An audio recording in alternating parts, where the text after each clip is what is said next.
Found a way. Certainly an interesting one, but we've known to keep it interesting this year. Different type of 2020 Memphis football, but we'll take it. So proud of the effort of these guys. Talked about starting fast and finishing strong. Interesting way to finish it, but I couldn't be more proud. 7-3, be able to defend that streak at the Liberty Bowl is huge. Grateful for these seniors and everything they meant to this program. Just so proud of their efforts. And, look, we don't have everybody we started the season with in that locker room, but I couldn't ask to go to battle every single day with a better group of young men, and just so proud of them. Catch our breath maybe tonight, be safe and smart, and then turn around and hopefully find out our bowl information tomorrow. Raven, first question for Coach. Coach, it's funny because watching this game, I thought of when you called your team the Cardiac Cats, and I'm sure you felt like that this week as well. But kind of going into my question, the first quarter started off a bit lackluster, but you guys picked it up in the second quarter after that interception. When you guys ended up getting the interception on defense, you guys scored a touchdown, and then the defense was able to get that 85-yard fumble recovery. So during that sequence in the second quarter, what were you telling your team? What really motivated you guys to get that done? Look, I mean, what a great job. You're right, exactly right, Raven, right? The sequence of that game, that second quarter, and we've seen that throughout the season for us. That's kind of what was the turning point of momentum. And we always talk about we don't want momentum to affect us, but I certainly think that's where it hit. I think our guys just keep digging and believing. Our defense obviously had a great deal of belief in what we were able to do. Credit to a great Houston offense, obviously what they were able to do in the second half, especially in the fourth quarter. But, I think our defense just stood up and found a way, right? We talk about defending every bit of grass. Red will get that fumble recovery, long touchdown run. If you think about that, that was Jalen Allen's start. So proud of him. But, look, I think our guys just believe in each other. And I told them this morning at the team hotel that it's going to take all three phases. And sure as heck it did, right? I mean, obviously the defense played lights out. The offense did it what they were supposed to in spurts, but certainly not consistent enough. I've used that term a lot. And obviously the special teams had some flunders, but found a way at the end to get it done. Steven? Hey, Ryan, following up on what you just said about Jalen, just what can you just say about, like you said, he's making his first start. Honestly, you could argue that was maybe the play of the game. Just what can you say about what he showed you guys making his first start today? Oh, it was awesome. What it shows is, even this year we've had to play so many different people. And really he was, if you looked at the depth chart when we started the year, he was probably third string on there. And for him to be able to step up like he did and get the start, he played really well. I mean, just talk about a clean game for him. And go out there and get that big play. Just so proud, right? And I asked him in the locker room in front of the team, I said, where are you from? He said, I'm from Houston. But I said, where do you call home now? He said, Memphis. He said, it's big for him, a guy that's from that city, who's here now. It's an honor to have him. And he's got a very, very bright future, and he played his tail off. Terry? How you doing, Coach? Congratulations on the win. Thanks, Terry. Hey, man, your guys could have mentally checked out a long time ago after they got eliminated from the championship race, after the loss to Tulane last year. They came out with fire and energy. What this says about the character of this team to keep fighting and protect their home turf, because they could have easily just said, we're just going to play this game out. Absolutely. You're exactly right. And Terry, we talked about it, I think even on Monday, it's how do you continue to motivate 18 to 22-year-olds to keep fighting? And even though you may say, well, a lot of teams, right, you've seen teams say they don't want to play bowl games. I've talked to other head coaches in the country saying, man, they're pulling teeth to get their guys to play hard, to even practice, to show up. Teams are having guys that opt out, even today and yesterday, and it's part of it. And we've just got to continue to pull along. But it speaks highly to the character of the young men. We're 7-3 right now. We have a chance to be 8-3. And that's really what's important. We found a way to be 1-0 today, and I'm just so proud of them because it's not pretty.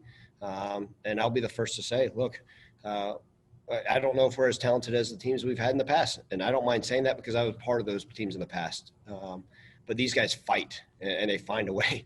Certainly, like Raven said, we are the Cardiac Cats. I mean, but finding a way to win these games is what's so important.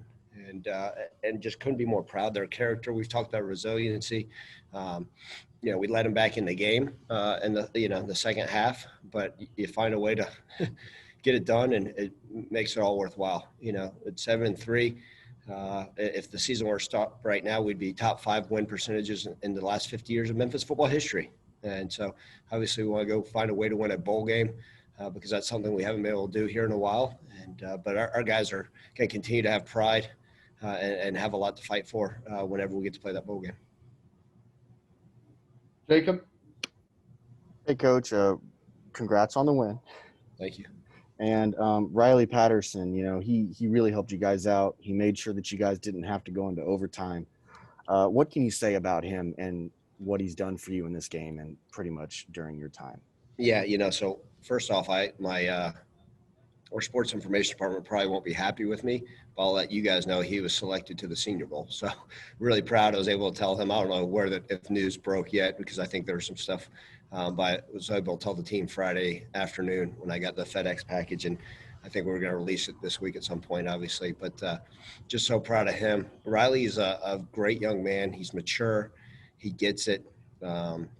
He's a leader. He's one of those that, a lot of people don't ever talk about their kicker, but he spent so much of this program, right? Being a 4-year starter. We have been known as Kicker U, and glad that he was able to do what he did today. Someone told me it was his first ever career walk-off game-winning field goal, which is awesome. I love it.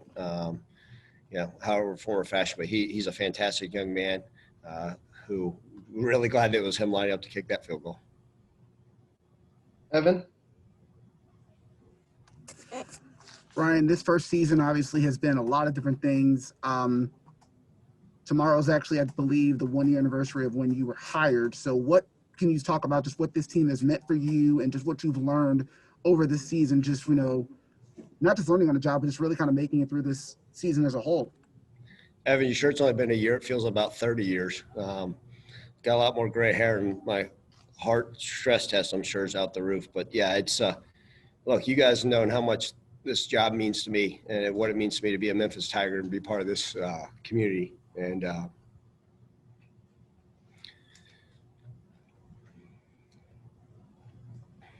see, just talking about it, you know how it gets me, guys. That's how proud I am of these guys because it hadn't been pretty. The Cotton Bowl, the way to start the career here, obviously that was fun. Disappointed we lost that game. But then be able to, face the adversity that we faced really these last, 7 months, 8 months has been something else. And it's been a battle. You hear about the anguish, the heartbreak, not only what everybody in this world's going through, but, you hear about it in college football programs, how hard it's been, how gut-wrenching it's been. From Thursday nights getting calls at 10 o'clock at night, hearing that players may be out because of COVID. And then all of a sudden you got to change your roster. You're dealing with opt-outs, dealing with injuries. But to be able to sit there in the locker room and celebrate with those guys, what a great win for their team, for our program, for the university. And I'm just honored they let me be a part of this and be able to lead them in some form or fashion. And it's meant the world. It's been a heck of a first year. I've learned a ton. I've got to continue to improve as a head coach, as a person. And but I know the future is very bright here at Memphis. And look, the work's not done yet for the 2020 football season, but just so honored to be able to be the football coach here. Clayton? Hey, Coach, in a similar vein with that, I know there hasn't been a lot of time to be reflective this year, but, to be here at game 10 of the regular season to just finish it, with everything that's gone on to get to this point. I mean, can you just speak to that being an accomplishment in and of itself that you've gotten 10 games in? Yeah, absolutely. Clayton, I've made no bones about it that the number one concern this whole year is the health and safety of our student athletes. And to be able to accomplish 10 games, be able to play a complete home schedule at the Liberty Bowl, it's huge, right? Credit to Laird Veach, President Rudd, all those people that helped keep this thing going, Daryl Turner, athletic training staff, for making this thing go. But it is an accomplishment. I mean, I'm not going to hide it. To be 7-3, to be able to play 10 games, in a season where so many teams, right, saw Arizona State finished up their season 1-2. They played 3 games this year. So we feel so fortunate to be able to line up there and do it. I believe our guys are constantly trying to do it the right way in order to play football. And, that takes a lot because it's enough to play college football. It's enough for an 18 to 22-year-old to line up every day, to be a student athlete, to be a student, and then to be put what the demands of college football relies on. Now you're talking about adding all the stuff that's occurred in this 2020 season. a lot of guys could have waved that white flag, and these guys show up to work every single day. Like I said, our numbers aren't as big as they were when training camp started, but or even when 2020 started. But these guys come to work every day. They've got the right mentality, and it is an accomplishment. And I'm not going to hide anything about it. And look, like I said, found a way to go 1-0 this week, and now we got big eyes and grand scheme set on winning a bowl game. We'll do 2 more. Terry? Hey, Coach, I saw that Sean went out early and you had to go deep into your tight end pool. Any update on his injuries and anyone else who may have went out?